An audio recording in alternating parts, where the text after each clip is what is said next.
Hello, everyone. This is Melina and Jordan. we are the board certified bays. Bays, bays, bays, bays. Welcome bays, back. Okay. bays. Sorry. Welcome back. How are Yeah, you? I'm good. Uh, Big today old we hand in my face. today we are working on. First of all, let's talk about my hands. Today we are talking It's a about lot. functional communication training. Yes, we are. This is a good one. Excited. Me too. I think it's a good one. Yeah. I think it's something that's really important, Yeah. and anybody can do it. Yeah. So you want to explain what it is? I do, Go and I ahead. can, but I'm going to preface by saying that we're not speech therapists We are or not speech speech therapists. pathologists. That is out of our scope. So we're only talking about this from how we can create and replace behaviors with communication. Amen. So just Don't gonna come start for that. us. Yeah, don't cancel us. You have to say cancel. Just don't come for us. Okay, go ahead. So functional communication training is about helping our individuals that we're working with be able to communicate whatever that may look like in order to get their needs and wants met Correct. in a bubble. That is what it is. And the reason why we don't just say communication training, we say functional communication, because it just has to be functional. It has to be able to do the job. It doesn't matter what it looks like. Yes. Correct. And also, too, with the functional communication piece, the functional part, I know that sometimes I've had to talk to staff and they're like, but I know what they're saying. I know what they want. And that's wonderful. It's wonderful when you get to a stage like that with your kiddos.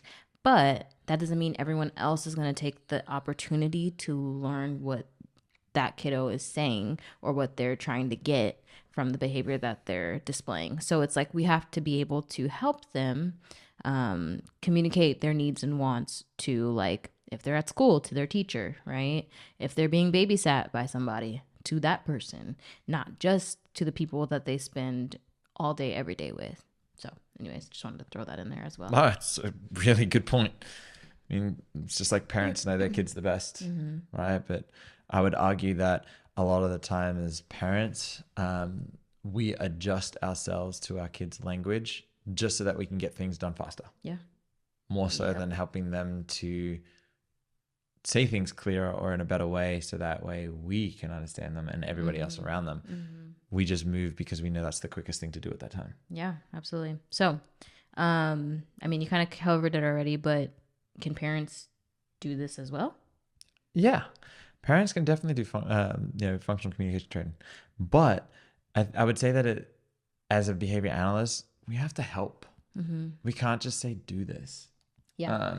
We kind of have to help them through it, because there are stages, there are like levels, and we can break it down a little bit, but it's not something that you just go and do. And I think there's a lot of behavior analysts out there that kind of forget that parents didn't go through the training. They didn't sign up for this. They didn't know that this is what they had to do. And we kind of let them go. But I think that also comes to my idea of, I think that parent training is kind of like slept on a lot. Yeah. Unfortunately. But probably because behavior analysts have also been burned with parents that don't care. Yeah. So I think it's like double-sided. I'll be completely objective. Don't care I or think, overwhelmed, and so choose to or not just partake. can't take it on. Yeah, like they don't have it. They want somebody else to do all the work and don't want to do anything. Like there are parents that do that. Then there's the parents that are highly like involved in it at every part of it and want to be there and want to learn. So there is that combination. But I would say that I think that a lot of parents have had BCBAs that don't really care for parent consultation. And I think that a lot of BCBAs have had parents that don't really care for parent consultation. So I think the pendulum swings both ways on that. But regardless of that, I still think it is one of the most important pieces to being a behavior analyst and making that true meaningful change. Absolutely. I think one thing that it's important to touch on is that it is important when we're doing this to, let me backtrack. Oftentimes, when we are starting with this training with a kiddo, there are behaviors that are present. And so it's our job to kind of assess what's going on, right? What's the function of the behavior? What's going on? What are they even trying to communicate, so that we can give them the replacement, right? So we oftentimes will go to, if a kiddo is able to kind of repeat after us vocally, then we may choose that one. If not, then we also will take like a sign, like if we know it, or a PEX icon of some sort, something that is, again, functional and able to communicate what they need. So if I could give an example, is that okay? You have the microphone. There are two. Okay. So for example, one little one that I was working with, at first glance, staff thought that they were just eloping to the front of the facility, to like maybe go home, things like that. As time went on, they realized that every time that kiddo went to the front, it was that kiddo wanted to eat. So instead of, reinforcing the running to the front, then getting the food, then it was like we were able to replace it with a sign. I think it's something like this, something eat. I'm not a professional in sign language. I often Google. But so now, instead of, eloping, or what we thought was eloping, and going to the front of the facility, now the student signs. One, so much easier for them, but also for staff to understand what's going on and not just assume that, oh, it's because she doesn't want to do work, or they don't want to, partake in what we're doing. It's like, no, they just want a snack, and they didn't know how to tell us. So that's kind of They like, knew where it was. yes, exactly. Knew where it was, knew where the lunch pails are. And so, but the important part is that we paused and we assessed what was going on, rather than just being like, no, don't run away, So I think I just talked like a witch because I watched Wicked. Yeah, I was last about night. to say, I was like, I don't know why you said it like that. No, I also have my green on. I think also because of I was feeling wicked. Anyways, Okay. so that's why it's important to assess the function. Yeah, it is. Yeah. I think, so let's break it down for parents a little bit that may be listening or watching, or even like therapists that are a little on the edge or on the fence of knowing what functional communication training is and what it's for. And I'll start by saying that I've worked with parents, and I think you have too, where the parents have just become complacent, like, yeah, my kid's probably not going to speak and it's fine, or communicate, right? That's not necessarily true. Now, everybody's different, so I can't say like no or yes definitively, but it doesn't always have to be the truth. So the first thing that we have to do when starting to do some functional communication training is, especially with parents, we have to let them know the purpose. We have to let them know why this can be a big deal, why this is important. And we can let them know that this can replace some of those hard behaviors that you're working with or that you're having at home. As long as you can see it that way, you might be motivated to make the change. Yeah. Right. And starting with the purpose could be a good reason. Like, why are we doing this? Why do you want this? Why am I prescribing this to you as an intervention to use? And going that route can be helpful. Right. You want to touch on the next part? I think you can keep going. It's fine. So the first part after you figure out and explain to the parent that this is the purpose, the next thing that we have to do is identify the behavior that is occurring, right? So this means that we have to assess the functions. I know we've already done a discussion on the function, so I'm not going to dive into that. And I will just say what they are, which is, sensory, escape, attention, or tangible, right?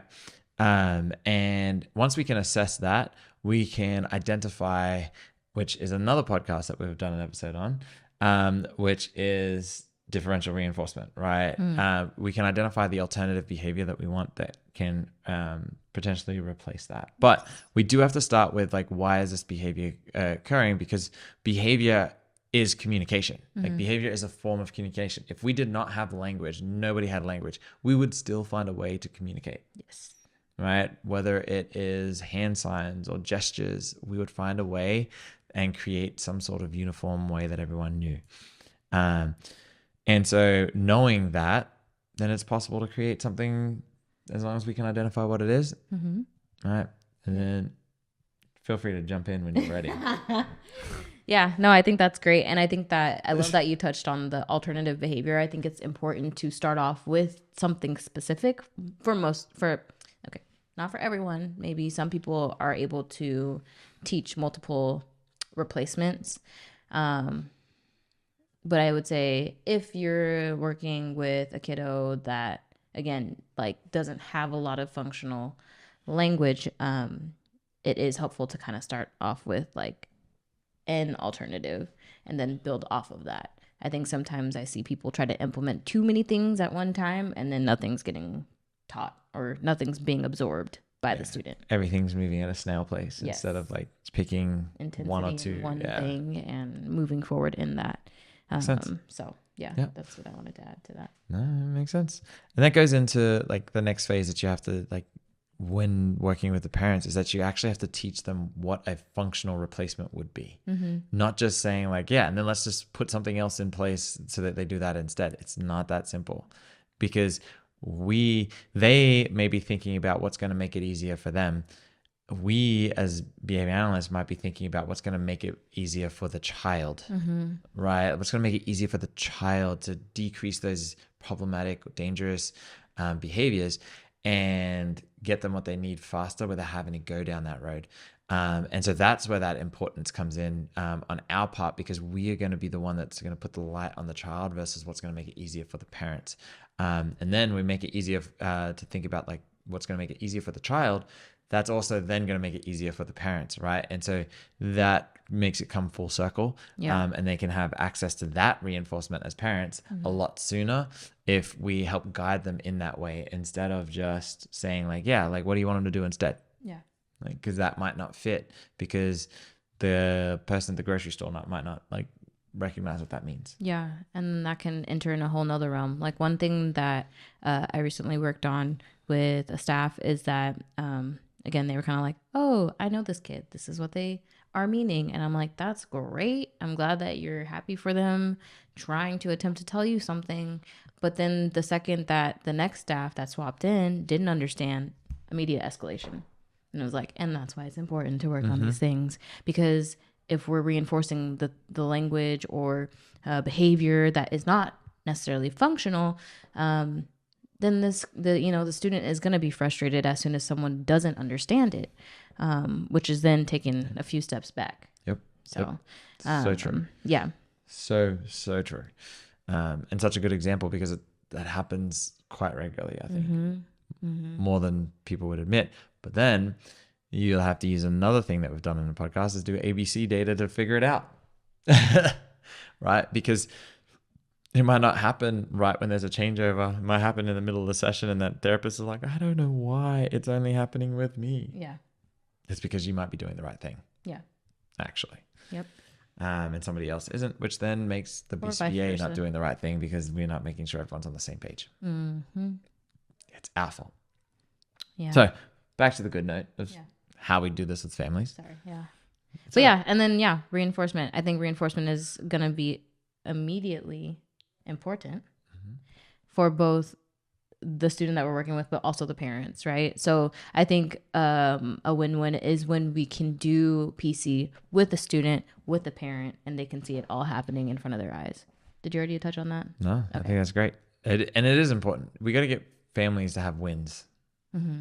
Not just us. It's very discouraging if they hear like they're doing this and they're doing that and they're doing this and they're doing that all with us. Well, they won't do that with me. Yep. Well, that's sad. We got to get them wins. But you're right with the immediacy. Like that is the next part. If you identify the behavior and you identify the replacement, then we need to be immediate.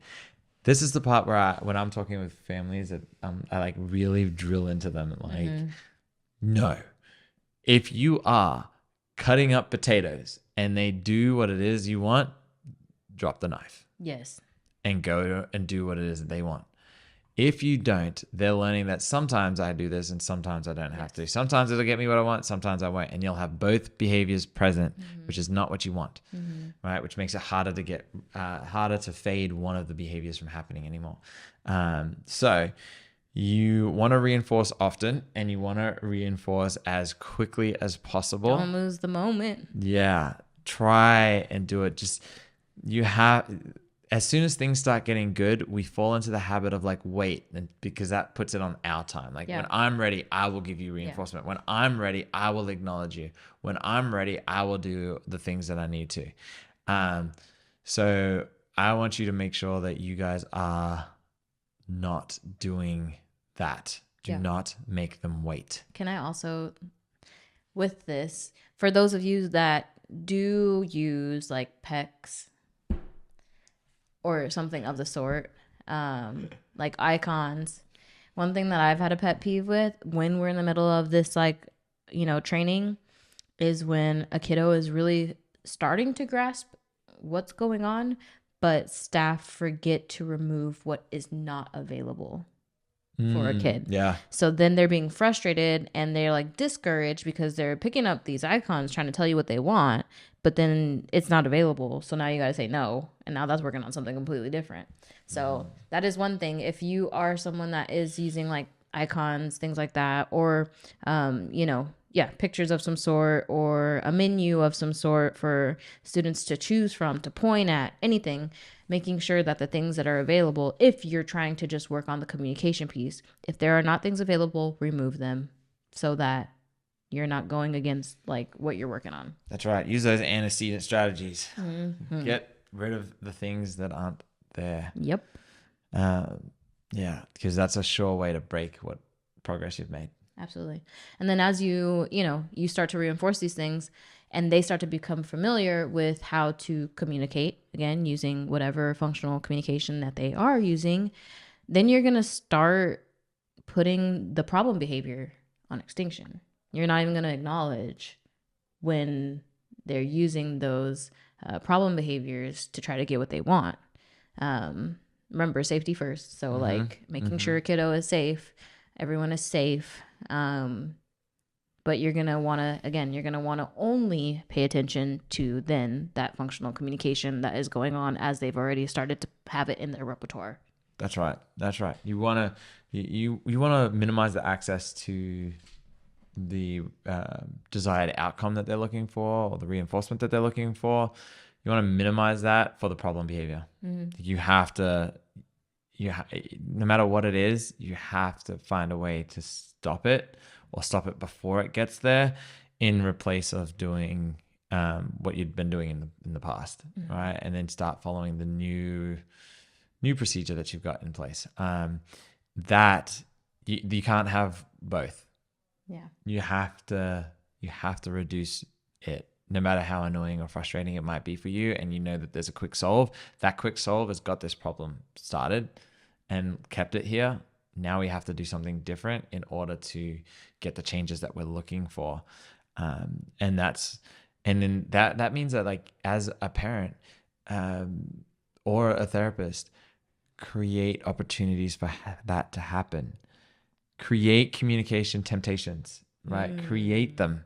So that way you have reasons to reinforce. Don't let it go weeks or days without the opportunity. Create the opportunity frequently so that you can get into a habit of it happening frequently, quickly, and you can get the behaviors under whatever stimulus control you're looking for almost immediately, because you've created opportunities for this to happen. Absolutely. When you say communication temptation, this can happen with literally anyone, right? But it's so much fun when it's the littles, because there's just so much like just play opportunity. So you're playing with, toys, and you can create temptation in that moment, or even songs. Like you can skip part of a song and see if they'll fill it in. Yeah, I feel like it's always fun. Can you think of like maybe some like older kids, maybe in social group or things like that, that you've worked with, that you've been able to still also do some form of communication temptation? Maybe it just looks a little bit more mature. Yeah, I think so. So like, especially when it comes to communication temptations with older kids, it's not going to look the same as it does with younger kids who are learning language. Yeah. To your point. But I have absolutely, in those social skills groups that we have, created opportunities for the kids to be able to self-advocate. So like that's probably the biggest one, because You know, a lot of the kids that are in that group, or that I've worked with that are older, they are can be either extremely rigid in like only their way, or they're extremely passive and very suggestive, right? Like they can just go with anything, and they're okay with that. And that can be very dangerous. So working with some of those kiddos to be able to advocate for themselves and think about like what do they want out of this, and what do they want, and creating those temptations for that to happen, where we're like, yeah, okay, and we might work with one kid to say something, or we'll just let it naturally occur. But yeah, we've definitely made those happen. Love. Yeah, it's great. Then we'll move on to the next one. We as BCBAs have to get off our butt and actually role play with a parent, because we're asking them to do something that's not natural and something that's not common for them. So we got to get off of our butt and role play. We should be pretending to be the child so that they can then pretend to be themselves. Yeah. Right. And then they can get that immediate like understanding with coaching from us.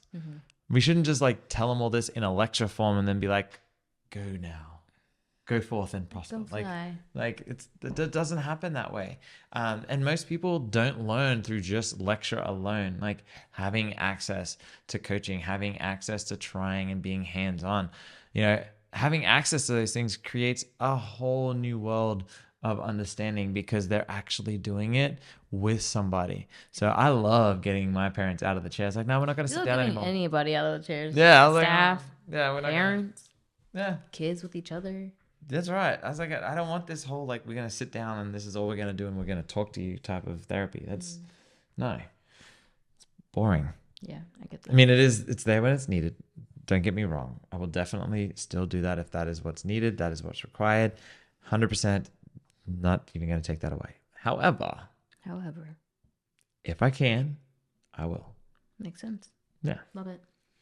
But like, when you do the role play, it allows you to coach. It allows you to give feedback. You know, it even helps you to make it feel more normal. Yeah.